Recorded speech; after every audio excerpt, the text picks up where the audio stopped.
Für den Mandelmöhrenkuchen benötigt ihr 350 Gramm Möhren, 50 Gramm Butter, 4 Eier Größe M, 150 Gramm Zucker, ein Päckchen Vanillezucker, 200 Gramm gemahlene Mandeln, einen halben Teelöffel Zimt, eine ungespritzte Zitrone, eine Prise Salz, 80 Gramm Mehl, ein Teelöffel Backpulver und etwas Kuvertüre und Dekokram eurer Wahl. Herzlich willkommen und hallo zu 4 Reifen, ein Klo. Ja, Ostern steht vor der Tür und da möchten viele Leute gerne auch zur Ostertafel einen leckeren Kuchen backen. Und die Manuela hat mich vor einiger Zeit angeschrieben, ob ich denn nicht ein Video von einem Kuchen machen kann, und zwar den Mandelmöhrenkuchen. Ja, und dem komme ich gerne nach. Ja, erstmal Manuela, vielen Dank für deine Mail und für die Idee. Natürlich mache ich gerne. Dafür haben wir jetzt hier einige Zutaten aufgebaut und wir werden erstmal die Möhren dafür schälen und gleich raspeln. Im nächsten Schritt werden wir jetzt die Eier einmal trennen und die Eigelbe mit beiden Zuckersorten, das heißt mit dem Zucker und mit dem Vanillezucker, anschließend noch mit der weichen Butter cremig rühren. Ja, dann werden wir jetzt einmal die Zitronenscheibe abreiben, direkt ruhig in die Eier-Butter-Mischung rein und anschließend die Zitrone noch auspressen.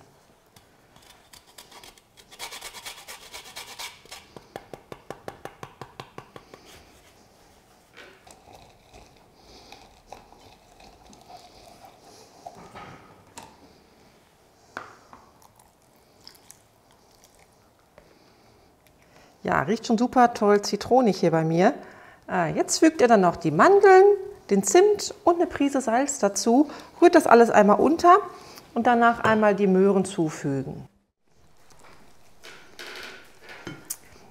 So, der erste Teil des Kuchens ist bereits fertig.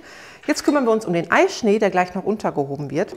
Und zwar nehme ich dazu den restlichen Zucker. Ich habe von dem Zucker gerade noch ein bisschen übrig behalten, weil das brauchen wir, um den Eischnee steif zu schlagen.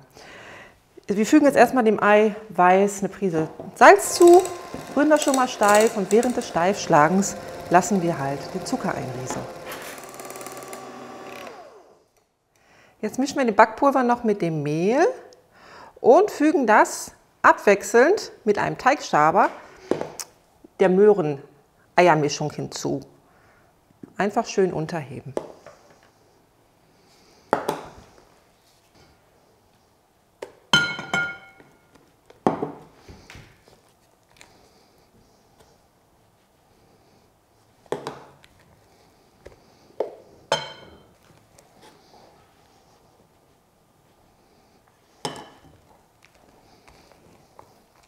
Jetzt füllen wir das Ganze direkt in die Omnia-Backform ein.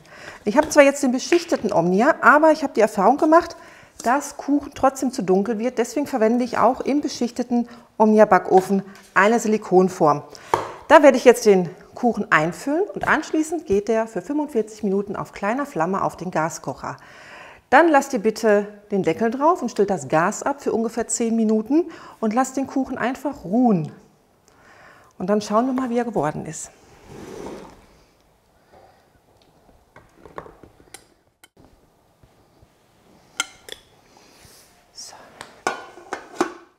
Ja, ich habe den Mandelmöhrenkuchen bereits aus der Silikonform rausgenommen und ihn abkühlen lassen, damit ich halt gleich die Kuvertüre besser drauf machen kann, weil der Kuchen dann ja komplett abgekühlt ist. Ja, in der Zwischenzeit war ich auch beim Friseur und habe mich schick machen lassen. Aber jetzt kann ich mich um die Kuvertüre kümmern. Die schmelzen wir dann erstmal mit diesem Kuvertüre-Schmelzgerät. Ich weiß immer noch nicht genau, wie das Teil heißt. Wenn ihr das mal wisst, schreibt es doch mal in den Kommentaren. Ich nenne das jetzt einfach mal Kuvertüre-Schmelzgerät. Weil ist für mich eigentlich nur dafür da, um Kuvertüre zu schmelzen. Beziehungsweise das Sieb nutze ich auch sehr häufig, um Limonade zu machen. Weil da geht dann der Sirup rein. Ja, da machen wir mal ein Video drüber. Ja, aber jetzt schmelze ich erstmal die Kuvertüre. Ich habe mich in dem Fall für weiße Kuvertüre entschieden, weil da sehen nachher diese Blümchen und Möhrchen schöner drauf aus. Ne? Denke ich mal.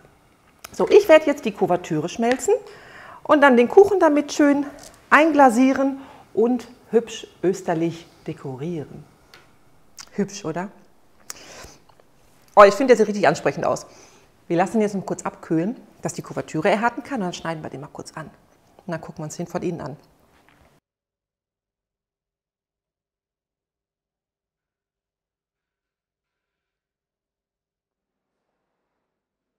Ja, irgendwie hat es mir gerade das Herz zerbrochen, das Teil anzuschneiden. Das sieht lecker aus, oder? So Pastelltöne, so Ostern und Pastell ist immer schön. Ja, also das war unser Mandeln-Möhrenkuchen. Durch die Möhren bleibt er übrigens total saftig. Also der schmeckt jetzt nicht nach Möhren, so wenn ihr das meinen würdet. Nein, nein, der bleibt echt richtig, richtig saftig. Und der ist richtig lecker durch die Mandeln und den Möhrchen. Und das wird ein Osterfest, das garantiere ich euch. Ja, ich hoffe, es hat euch gefallen. Ich hoffe, es gefällt euch genauso toll wie mir, denn ich bin ja echt begeistert. Ja, und ich wünsche euch dann und natürlich auch das gesamte Team von 4 Reifen ein Klo wünscht euch schöne Ostertage. Bleibt gesund und wir sehen uns im nächsten Video wieder.